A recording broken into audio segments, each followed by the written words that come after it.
That just has a hard-coded link to lectures, one hard-coded link to section. Lectures, meanwhile, just a hard-coded list of all the lectures we'd had up until that point. And then lastly, lecture, singular, is a little different in that I'm using n this time, but that's it. That's the only difference. Yeah? So I'm not super familiar with how PHP deals with scopes, but there's no other way to pass in like instance variables from the array. Like you can't extract it in the control and then have those accessible to you. Correct. You cannot call the extract function on the associative array in the controller method because those variables will be scoped only to that function, not globally outside of it. And the view is effectively out. Part of that action. It's part of it conceptually, but programmatically, it's completely different. It's a separate PHP file. You are accessing that separate PHP file by way of a method that is called, in this case, this load view. So it's in its own separate namespace. So the only way to pass data or variables in is by way of an argument. Otherwise, it won't have access. And in terms of rendering it different ways, like let's say you want to respond to JSON or something, can you? Oh, no, I'll figure it out.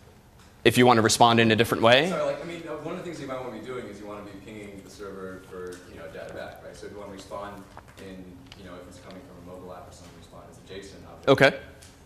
How would you like? Never mind. OK, well, so I can guess what I think your question is. What you can probably do in this case is you can output code conditionally. So you could say the equivalent of, in pseudocode, if mobile device, then go ahead and do these 3 lines. Right. Otherwise, go ahead and do these other 3 lines, which might reference different views altogether. Alternatively, you could do the trick we talked about last week where you actually move the user to a different domain, like m.example.com, and you just have a different set of files there, but you can still borrow code from both mobile and non-mobile versions. But typically, this is where you could do something like the user agent detection. If this is a mobile device, spit this out, else spit this out.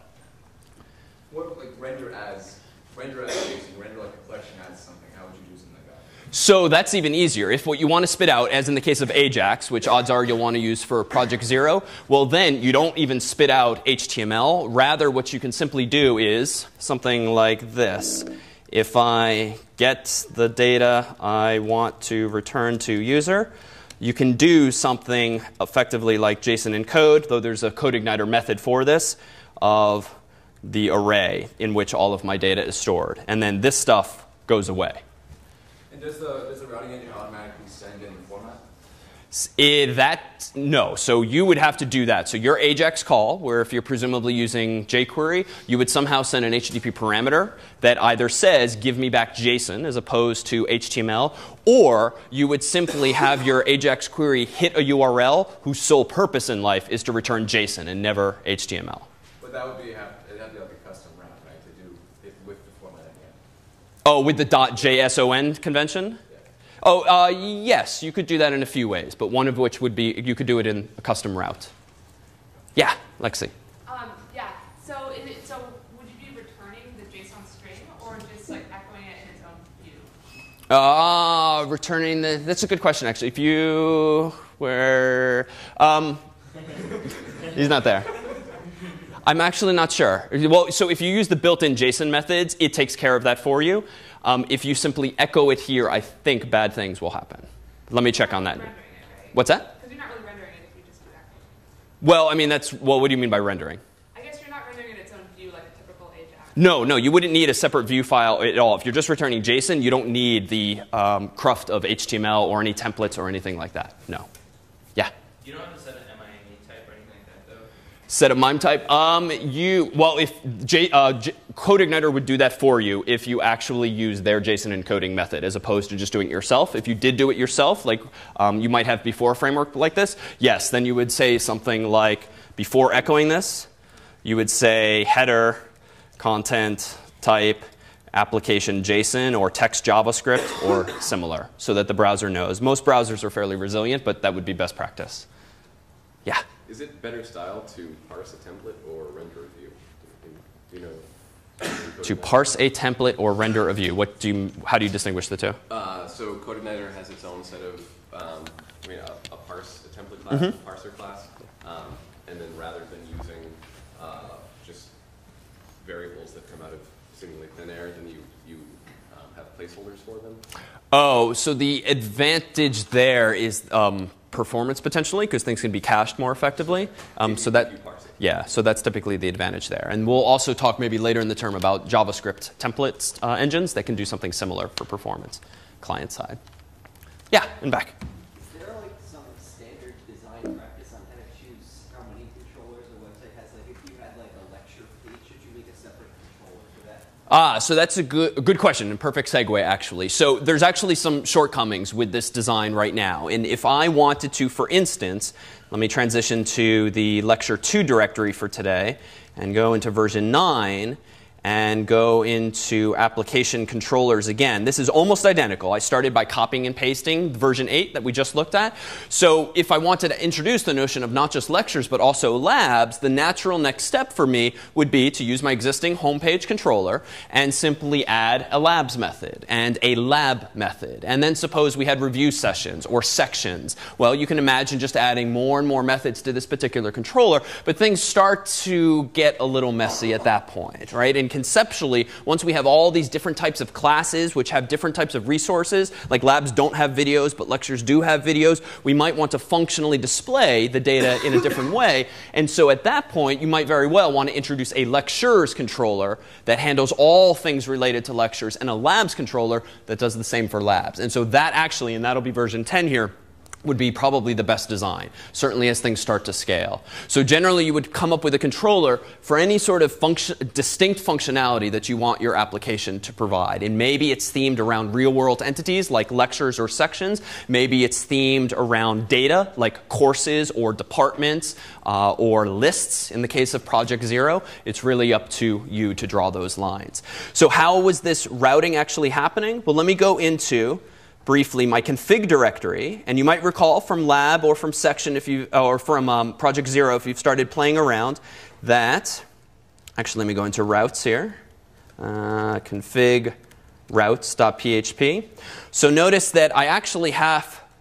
Let me go into version 8 so that we don't see too much at once. The application config. So this is a special file in CodeIgniter that lets you alter the behavior of URLs. And this is how, in version 8 and now 9, we were able to map a certain structure of a URL to a specific controller. So this is, unfortunately, CodeIgniter's own little syntax with parentheses and colons here. But what this says here, first of all, in reverse order, is that the default controller for CodeIgniter for version 8 of my application should be the homepage controller. In other words, if I visit lecture 1 / and that's it, or at least lecture 1 / MVC / 8 /, so the base URL of this application, it should invoke the homepage controller, right? And so that's nice because you can map it to something arbitrary. And for those of you who did attend lab or have played around, what is actually normally the default controller that you see when you just visit / once you've just installed CodeIgniter?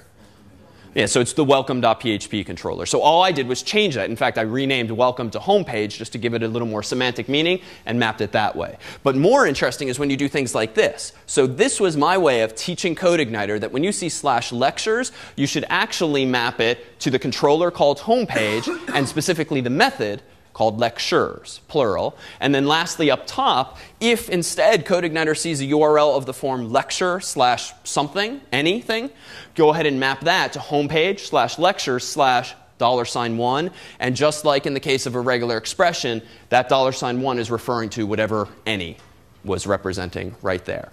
So this is a way of overriding, to be clear, this format here, which is the default. And in fact, this is going to get very messy if now, in answer to your question, I just start copying and pasting my lectures method, my lecture method, and make a labs method and lab method. Anytime you start feeling yourself copying and pasting in this way, you're probably doing something wrong. So let's go ahead and fix. So let me go into, for today's examples, all of whose code is available online, let me instead go into version 9, which is only different in as much as it has labs in addition to lectures.